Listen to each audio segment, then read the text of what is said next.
សម្ដេចពុកលោកវីកូនកូលសុទ្ធលោបញ្ចូលពូកែខ្លាំងណាស់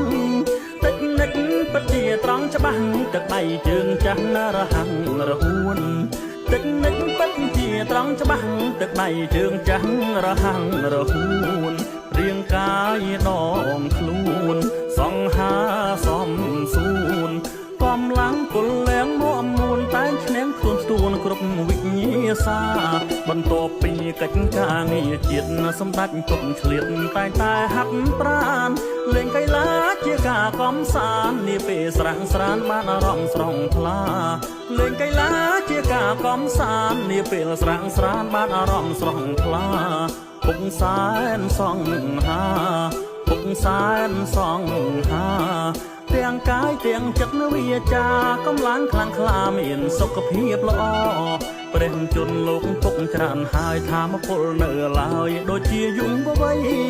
អង្គអាចប្រាជ្ញាវៀងវៃកម្រិតថ្វីដៃជាកីឡាករអង្គអាចប្រាជ្ញាវៀងវៃកម្រិតថ្វីដៃជាកីឡាករសូមព្រះអិនប្រទានពរទេវតាបាច់ការសាទរ